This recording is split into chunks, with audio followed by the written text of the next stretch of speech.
नमस्कार प्रिय मित्रों, संस्कृतानुरागियों एवं सुहृद विद्यार्थियों, समस्त गुरु शिष्य परंपरा एवं वेद पाठशालाओं में अध्ययनरत छात्रों, आइए आपका एक बार पुनः स्वागत है आपके प्रिय चैनल देव संस्कृत संस्कार, जिसमें हम लोग महर्षि सांदीपनि राष्ट्रीय वेद विद्या प्रतिष्ठान द्वारा चलाई जा रही कक्षा 7 संस्कृत भाषा की पाठ्य पुस्तक के अध्ययन के सोपान क्रम में पुनः उपस्थित हैं। हम लोग पाठ 10 में कारक प्रकरण के अंतर्गत अधिकरण कारक के आज अंतिम सूत्र को देखेंगे। यह पाठ 10 का अंतिम सूत्र है। आइए हम लोग अपने अध्ययन को प्रारंभ करते हैं। देखते हैं अधिकरण कारक से संबंधित सूत्र जो सप्तमी विभक्ति करता है।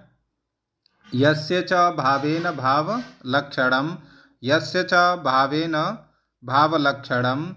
पद विभाग करते हैं तो पद विभाग करने पर हमें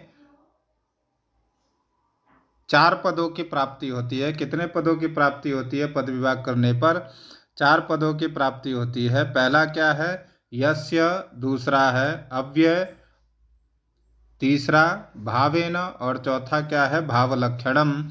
आइए इनके विभक्ति वचन को देखते हैं। तो यस्य षष्ठी विभक्ति एक वचन का है।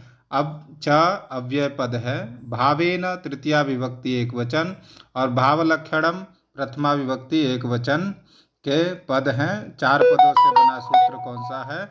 यस्य च भावेन भाव लक्षणम, जो अधिकरण कारक से संबंधित है और अधिकरण में सप्तमी विभक्ति होती है। आइए वृत्ति देखते हैं। वृत्ति क्या है? यस्य क्रियया क्रियांतरम लक्ष्यते ततः सप्तमी स्यात्। यस्य अर्थात जिसकी क्रिया से दूसरी क्रिया लक्षित हो, अर्थात जिस क्रिया से दूसरी क्रिया लक्षित हो उसमें सप्तमी विभक्ति होती है। जिस क्रिया से दूसरी क्रिया लक्षित हो उसमें सप्तमी विभक्ति होती है। देखिए यहाँ बताया गया है, यत्र एक क्रियायाः अनंतरम, जहाँ एक क्रिया के बाद दूसरी क्रिया होती है, अपरा क्रिया भवति, तदा पूर्वक क्रियायाः कर्तरि सप्तमी विभक्ति ही भवति।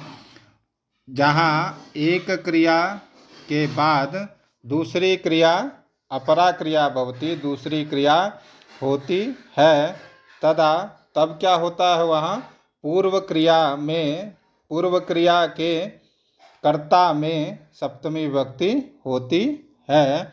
पुनः एक बार देखते हैं वृत्ति क्या है। यस्य क्रियया क्रियांतरम लक्ष्यते ततः सप्तमी स्यात्, अर्थात जिस क्रिया से दूसरी क्रिया का होना पाया जाता है उसमें सप्तमी विभक्ति होती है। यत्र एक क्रियायाः अनंतरम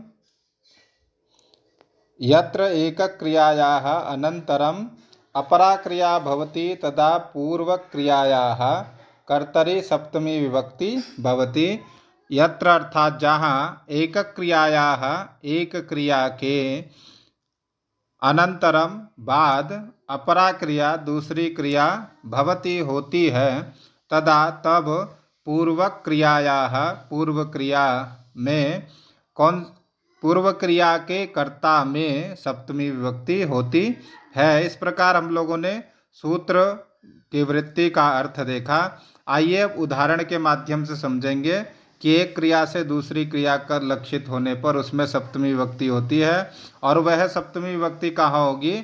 तो पूर्व क्रिया के कर्ता में सप्तमी विभक्ति होती है। आइए उदाहरण देखते हैं। उदाहरण क्या है?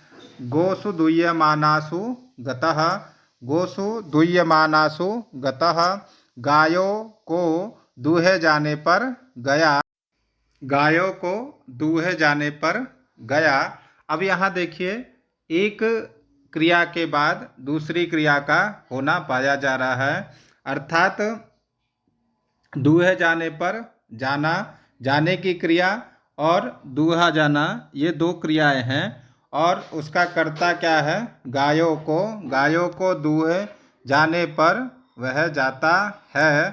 तो यत्र एकक क्रियायाः अनंतरम अपरा क्रिया भवति। यहाँ देखिए एक क्रिया क्या है? दूहा जाना, दूहना, और दूसरा क्या है? जाना। इसकी पूर्व क्रिया का कर्ता क्या होगा? तो दूहने की पूर्व क्रिया का कर्ता कौन है? तो गाय है। तो गाय में सप्तमी विभक्ति होकर क्या बना? गोषु दूयमानासु गतः।